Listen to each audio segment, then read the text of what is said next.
कसे आहात मग सगळे? मजेतच असतं सगळे. पाऊस चालू झाला आहे आता. माहीत नाही माझा आवाज येतो की नाही तुम्हाला. रात्रीच्यापासून चांगलाच पाऊस चालू झाला.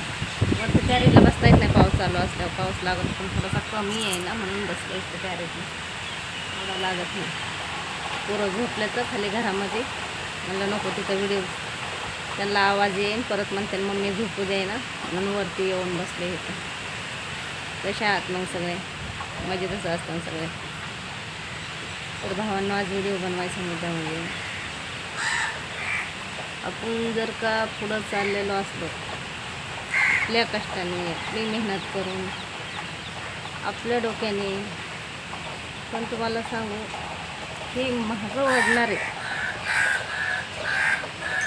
पुढं चाललेल्या लोकांना मागं ओढणारे दुसरे कोण नसताना ना, हे आपले घरातलेच असतात दुसरे पण त्यांना एवढं घेणं देणं नसतं. त्यांना आपल्या घराशी काही संबंध नसतो जास्त. पण हे आपले घरातलेच असतात ना, आपले घरातलेच आपल्याला पुढं निघू देत नाही.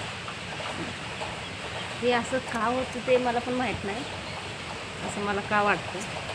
तुम्ही म्हणताना असं का म्हणता, तुम्ही असा विषय फोडून सांगत जा. पण नाही सांगत तुम्हाला, पण असं वाटतं मला. तुम्हाला काय वाटतं? तुम्हाला काय वाटतं ते कमेंटमध्ये सांगा मला. खरं आहे का खोटं आहे म्हणून.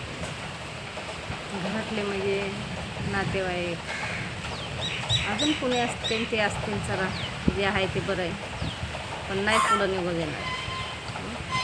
कुठं चांगले दिवस येत असले ना, त्यांना चांगले दिवस नाही देखावणार, नाही बघू वाटणार त्यांना. कारण की त्यांना घाण राहण्याची सवय लागलेली असते, घाण बोलण्याची सवय लागलेली असते. चांगले स्वप्न मनामध्ये नसते, तर एकदा वाईट विचार मनामध्ये. चांगले स्वप्न जाऊन बघा, पुढं सगळं चांगलंच होतं. खरंच चांगले स्वप्न बघा, असते चांगलं होतं.